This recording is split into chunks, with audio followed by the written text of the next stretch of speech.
toutes nos sincères condoléances à la famille et aussi de la part de l'Église qui a connu un bon bout de temps de leur marche avec Jésus, Monsieur et Madame Picard, Saint-Joseph. Donc il y a quelques membres qui sont représentatifs cet après-midi. Nos sincères condoléances.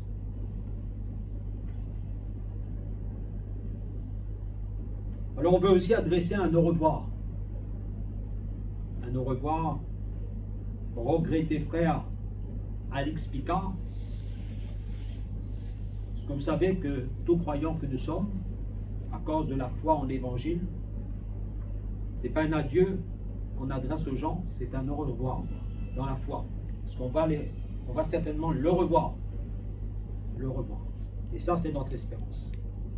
Alors, le déroulement de ce programme, ça va se faire simple, mais combien réfléchi dans la tenue du programme. Avant de poursuivre, de marquer un temps de réflexion autour de la parole de Dieu, parce que ce temps se veut aussi un temps de réflexion. Au jour du malheur, réfléchis, et on a besoin de réfléchir. Je vais laisser la place à Philippe avec ses frères, donc ils ont préparé un programme, et on va leur laisser la place, et ensuite on poursuivra ce programme selon ce qu'on a convenu avec eux. Alors, je laisse la place à Philippe.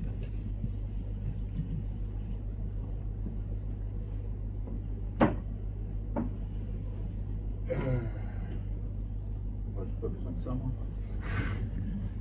Non,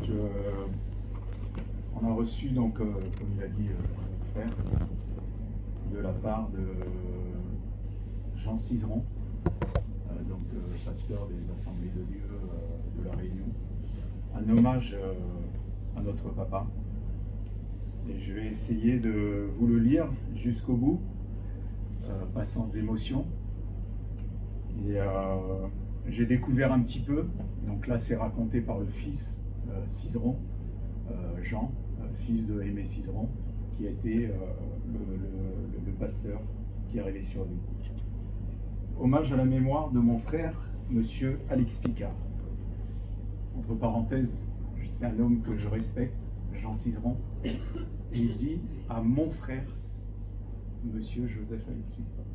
Il ne dit pas hommage au frère. Donc c'est pour mettre la mesure et les sentiments qu'il avait pour notre papa. Mon frère Alix, avec sa femme Gisela, est une figure de l'histoire des Assemblées de Dieu de l'île de la Réunion. Dans les débuts des années 60, 1960 donc, sa femme Gisela, en prière dans l'Assemblée de Toulouse, a une vision. Elle voit son île en détresse, envahie de ténèbres et de puissances démoniaques. L'angoisse que lui procure cette scène est telle qu'elle en parle à son pasteur, M. Marcel Roux, président de l'action missionnaire de l'époque. Celui-ci demande de persévérer dans la prière jusqu'à ce que Dieu permette l'envoi d'un serviteur de Dieu dans l'île. D'un commun accord, M. et Mme Alix Picard décident de faire une petite économie pour le voyage de l'homme que Dieu enverra dans l'île. En 1966, à peine quelques années plus tard, c'est Aimé Cizeron qui est chargé de mission. La Convention pastorale des Assemblées de Dieu de France décide de l'envoyer à La Réunion pour l'implantation de l'Évangile. Cependant, il n'y a pas d'argent dans les caisses, mais Dieu avait prévu et pourvu par le moyen d'Alix et de sa femme, Gisela. La petite économie faite pendant plusieurs mois servira à payer les billets aller pour Aimé Cizeron, Yolande, sa femme, et leurs 3 enfants, Jean, David et Hélène. C'est écrit « Créole un jour, créole toujours ». Je lis tout à fait ce qu'il a mis. Alix a servi la cause de l'Évangile dans l'île et favorisé l'implantation des Assemblées de Dieu, connues sous le nom de Mission, Salut et Guérison. Il a persévéré jusqu'au bout. Lorsque je le visitais assez souvent chez lui, il aimait la lecture de la Bible, la prière et les cantiques, notamment le recueil des ailes de la foi. Dimanche 16 mars, vers 20h, j'étais à son chevet, je lisais ce texte de Romains 8, 39. J'ai l'assurance que rien ne pourra nous séparer de l'amour de Dieu manifesté en Jésus-Christ notre Seigneur. Je l'ai senti réceptif. J'ai chanté dans ses oreilles l'un de ses cantiques favoris. À de nouveaux combats, Jésus tout nous appelle et nous voici fidèles. J'apporte les condoléances de l'Assemblée de Dieu du Tampon, les condoléances de toute la famille Cizeron, mes propres condoléances et celles de Cécile, ma femme, à sa chère épouse Gisela et à ses fils, Jean-Marie, Philippe, David, Joël et Alain. La séparation sera courte. Nous le rejoindrons bientôt dans notre cité céleste, afin d'être avec Jésus pour toujours. Jean Cizeron, pasteur des assemblées de la Réunion. Ceux qui sont dans les églises peuvent prendre la mesure et le point de départ qui a été mon papa et ma maman pour l'île de la Réunion. Et je pense que Dieu, il se sert de petites choses, petites personnes qui atterrissent là-bas en France, qui ont à cœur son pays et derrière l'œuvre qui a été faite. Le chant qu'a cité Jean, je vais demander à mon oncle Axel de venir et on voulait l'entonner pour lui, justement parce que c'est l'un de ses chants préférés.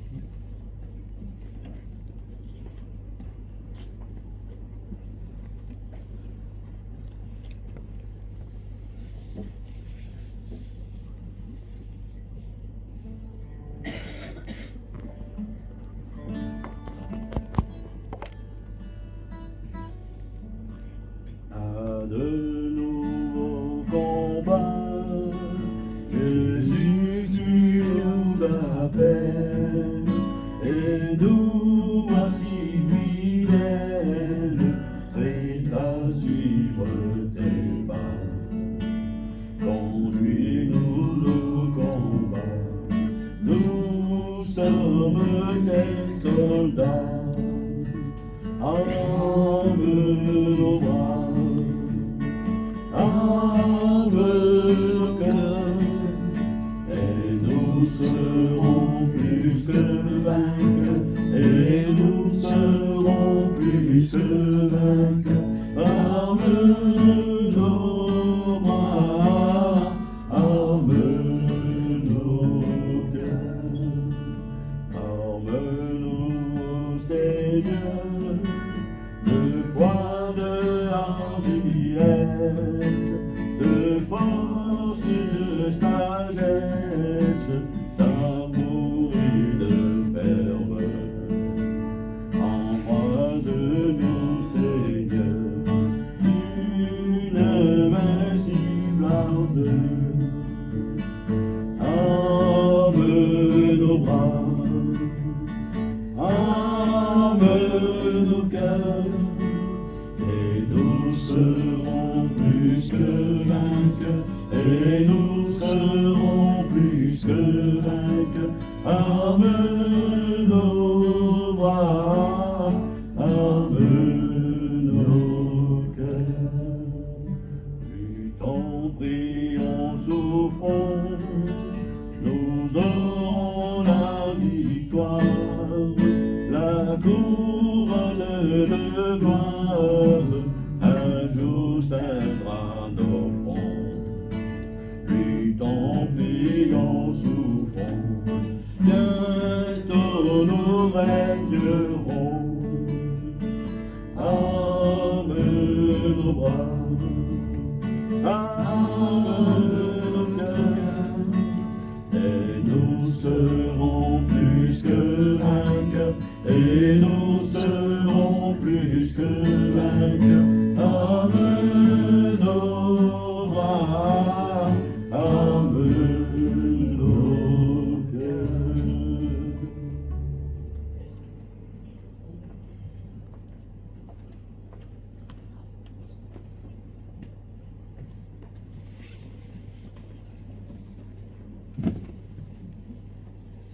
J'aimerais que vous puissiez retenir tout ce qui a été dit, chanté, en mémoire de notre frère, regretté frère. Deux versets qui peut être dans lesquels on pourrait retrouver ce qu'a été M. Picard.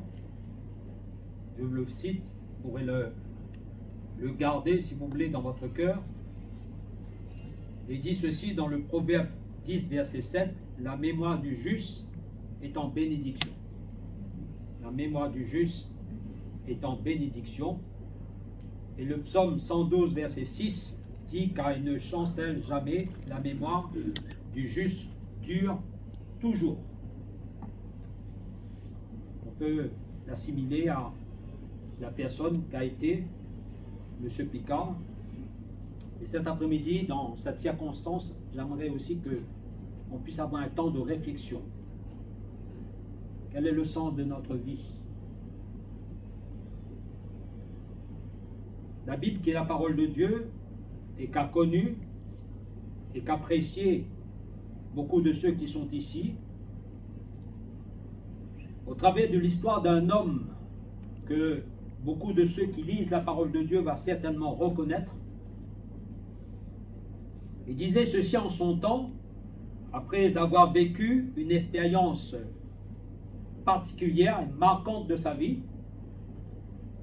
Il va dire ceci: maintenant, Seigneur, tu laisses ton serviteur s'en aller en paix selon ta parole, car mes yeux ont vu ton salut. Vous avez certainement reconnu de qui il s'agit. Mais ce qui nous intéresse, c'est la parole que cet homme a pu confesser en son temps. Mes yeux ont vu ton salut. Laisse-moi partir maintenant en paix. Il y a bien des choses qu'on prépare dans la vie, n'est-ce pas? On prépare un voyage, on prépare un mariage, des fiançailles, et que sais-je encore, toutes les choses qu'on pourrait préparer. Mais la question qu'on peut se poser, est-ce que nous nous sommes préparés à ce grand départ, à ce départ céleste? Sommes-nous prêts à cela? Philippe a raconté, du moins au travers de le message qu'a adressé le pasteur Jean Cizeron. Je ne veux pas revenir sur l'histoire de monsieur et madame Picard. Je crois qu'ils sont eux-mêmes amenés à donner plus d'explications que moi. Mais pour le peu que j'ai appris, en 1960, M. Picard n'était pas prêt à partir. Il n'était pas prêt à partir. Ni Mme Picard. Ils n'étaient pas prêts à partir pour la patrie céleste. Ils ont traversé des situations. Si vous voulez connaître particulièrement la situation qu'a traversé nos amis, je vous laisse le soin d'aller les voir, de les interroger plutôt, Mme Picard. Et dans la situation qu'a traversé nos amis, ils auraient souhaité une chose, c'est de trouver la délivrance. Il y a bien des situations qu'on rencontre dans la vie, et il me semble que le seul souhait, le seul désir que nous avons, c'est vraiment de s'en sortir. Et ça a été le cas de monsieur et de madame Picard. Par un effet de circonstance, ils se sont retrouvés en métropole, mais Dieu cependant avait le regard sur eux. Quelque chose qui va te surprendre cet après-midi, j'aimerais te dire, qui que nous soyons, Dieu a le regard sur nous. Et sur son livre, tout était inscrit d'avance. Dieu avait fixé un temps, un rendez-vous qui était prévu dans l'agenda divin. Il y avait un rendez-vous qui était prévu pour monsieur et madame Picard. Comme Dieu prévoit des rendez-vous pour les hommes que nous sommes. Qui que nous soyons, Dieu prévoit des rendez-vous. Sauf erreur de ma part, je crois que, et on l'a vu sur ces diapos, M. Picard avait une affection particulière pour tout ce qui disait religion, et lui-même était un fervent défenseur de la religion, puisqu'il adhérait à cette religion en son temps. Et malgré sa croyance, malgré les dévotions qu'il pratiquait, ça n'a pas empêché qu'il arrive à vivre ce qu'il a vécu de tragique. Il a fini, et sauf erreur de ma part, Madame Picard me dira, à être sous une possession, sous un enchantement, attrait à la magie, que dis-je, à la magie noire. Et c'est en métropole, alors qu'ils se retrouvaient, Dieu avait prévu déjà une rencontre, et c'est au travers d'un tract qu'ils ont reçu dans leur boîte aux lettres, les invitant à venir écouter l'évangile, qui sont allés écouter la parole de Dieu. Vous savez, Dieu avait déjà prévu un rendez-vous. C'était prévu, c'était organisé. Et beaucoup de ceux qui sont ici pourraient dire autant de notre propre vie. Et Dieu avait un rendez-vous qui était prévu. Ils ont entendu la bonne nouvelle de l'évangile qui parle de ce Jésus qui est mort pour nos péchés, ressuscité pour notre justification, et celui qui est rentré dans la gloire, et celui qui reviendra bientôt. Et c'est à l'écoute de l'évangile qu'ils ont pris la décision, parce qu'il faut, à un moment, prendre une décision lorsque nous écoutons l'évangile. Lorsque nous comprenons que Dieu nous appelle à lui, lorsque nous comprenons qu'il souhaite ce qu'il y a de mieux pour notre vie, et qu'il souhaite que nous ayons un avenir et de l'espérance, il faut y répondre favorablement. Et ce qu'a fait nos amis en leur temps. Ils ont répondu à l'invitation de l'évangile, ils ont répondu à celui qui leur a adressé cette invitation. Il parlait tout à l'heure du pasteur Roux, Marcel Roux. Alors, c'est vrai que le Seigneur se sert des hommes pour parler. Et au travers des hommes, c'est Dieu qui s'adresse à nous. Et c'est dans notre intérêt de pouvoir répondre à son appel, ce qu'a fait nos amis en leur temps. Ils ont répondu à l'appel de Dieu. Et ce que je souhaite pour toi cet après-midi, que tu puisses répondre à son appel. Et leur vie a été complètement changée, transformée. Chers amis, l'évangile que nous prêchons en la personne de Jésus, c'est un évangile qui transforme les vies, qui change les cœurs, qui amène une situation autre de ce que nous connaissons. Et leur vie a été complètement changée. Ils ont rencontré le vivant. Nous ne présentons pas une religion. Nous ne sommes pas là dans cette circonstance particulière pour vous présenter une religion, ni une dénomination.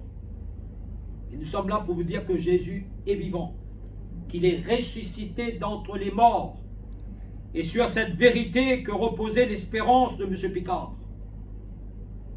Il savait que comme Christ est ressuscité d'entre les morts, tous ceux qui ont, en leur temps, ont accepté Jésus, ils ont en eux cette espérance de la gloire. De sorte, chers amis, lorsque nous sommes confrontés à la mort, nous ne descendons pas dans la mort avec la crainte. Nous descendons dans la mort avec l'espérance de la résurrection. Parce que nous savons que viendra un temps.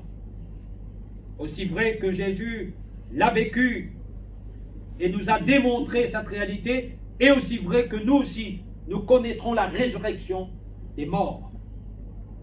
Et c'est dans cette espérance que nous pouvons trouver la consolation. Je le souhaite pour les membres de la famille, en la personne de M. Picard, mais en la personne de Jésus. Cette espérance de la résurrection des morts. Et Paul, dans un de ses livres de Thessaloniciens, rappelait aux chrétiens de Thessalonique, comme il nous le rappelle, qu'il viendra un temps où les morts en Christ ressusciteront premièrement. Ils ressusciteront. Ils seront complètement transformés à l'image de leur maître et de leur Seigneur. La maladie ne sera plus. Nous revêtirons un corps incorruptible. Et ceux qui ont vécu en leur temps ont choisi d'accepter Jésus, nous avons cette espérance de l'éternité. Alors ils ont choisi en leur temps d'accepter le Christ comme leur Seigneur et Sauveur. Et depuis, ils ont marché avec Jésus.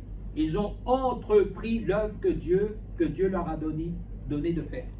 C'est pour cette raison qu'on a cité l'expérience qui a été à l'origine de l'œuvre de Dieu à La Réunion. Et Dieu les attendait quelque part. Dieu leur avait fixé un rendez-vous quelque part. Il fallait que cette œuvre que Dieu avait prévue pour eux, il fallait que ce soit eux qui l'accomplissent. Personne ne pouvait imaginer. Et j'aimerais te dire, non pas pour te flatter, mais pour te dire une vérité, j'aimerais te dire que autant que le Seigneur s'est servi de monsieur, madame Picard, il peut aussi te servir de toi. Si simplement tu veux répondre à l'appel de Dieu. Et tu peux le faire dès ton jeune âge. Tu peux le faire dès que tu entends l'évangile, accepter Jésus dans ton cœur, donner ta vie à Jésus et ensuite le suivre et le servir fidèlement.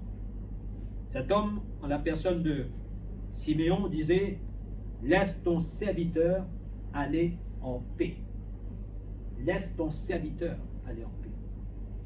Et je pourrais attribuer ce titre à M. Picard et à Mme Picard, mais particulièrement dans son contexte cet après-midi, à M. Picard, en tant que serviteur de Dieu, il a accompli l'œuvre que Dieu lui a donné de faire. Quelle est notre tranquillité, chers amis? C'est de partir à la rencontre du Maître en ayant la certitude que nous avons accompli l'œuvre que Dieu nous a confiée. C'est ça notre certitude. Nous n'avons pas d'autre honneur que de pouvoir servir le Maître pendant que Dieu nous donne le temps de vivre sur la terre des hommes. Et ça a été son cas. Et c'est par le biais de ses amis que l'Évangile est parvenu à l'île de la Réunion. Et nous bénissons le Seigneur pour ce qu'ils ont été dans la main du Seigneur, un instrument. Et l'Évangile est parcouru l'île. Et c'est à cause de cet Évangile qu'a reçu nos amis que vous entendez que vous avez aussi la possibilité de faire le choix, soit d'accepter, soit de refuser. Je me permets de rappeler une parole de Jésus. Celui qui croira, qui acceptera Jésus, qui sera baptisé conformément à l'enseignement de Jésus, sera sauvé. Mais l'Évangile, qui est la vérité, ne cache pas aussi le fait pour ceux qui vont le refuser. Celui qui croit, qui sera baptisé, sera sauvé, et celui qui ne croit pas, qui rejettera l'Évangile, sera condamné. C'est les paroles même de Jésus. Alors, avant que nous ayons un temps de prière et un temps de réflexion devant Dieu, est-ce que nous pouvons imaginer qu'à un moment, que Dieu a prévu un rendez-vous pour notre vie? Il a un avenir de l'espérance pour nous, si simplement nous voulons le recevoir, si simplement nous voulons l'accepter, si simplement nous croyons qu'il a en préparation des œuvres pour que nous puissions la pratiquer. Je relis le texte d'introduction où Siméon a pu affirmer cette parole. Maintenant, Seigneur, tu laisses ton serviteur s'en aller en paix, selon ta parole, car mes yeux ont vu ton salut. Salut que tu as préparé devant tous les peuples, lumière pour éclairer les nations et gloire d'Israël.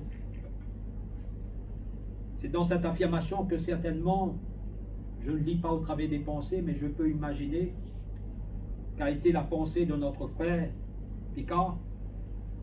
Maintenant, puisque j'ai vu ton salut, puisque j'ai accepté ce salut, maintenant je suis prêt à partir. J'ai accompli l'œuvre que tu m'as donné à faire, maintenant je suis prêt à partir. Laisse ton serviteur aller en paix. Nous pouvons maintenant avoir un temps de prière. Et je rappelle que nous prions pour les membres qui sont restants et nous voulons prier pour que Dieu nous accorde une pleine consolation. Et si parmi cet auditoire, il y a de ceux qui ont entendu l'évangile et qui peut-être à maintes reprises vous avez entendu cet évangile, vous avez du mal peut-être à comprendre l'évangile. Et j'aimerais vous dire que l'évangile, ça se reçoit non pas avec la réflexion qui est la nôtre, avec notre intellect, quoique on peut comprendre les mots, mais il faut la comprendre par la foi et avec son cœur. prends Jésus et reçois cet évangile et reçois Jésus dans ta vie.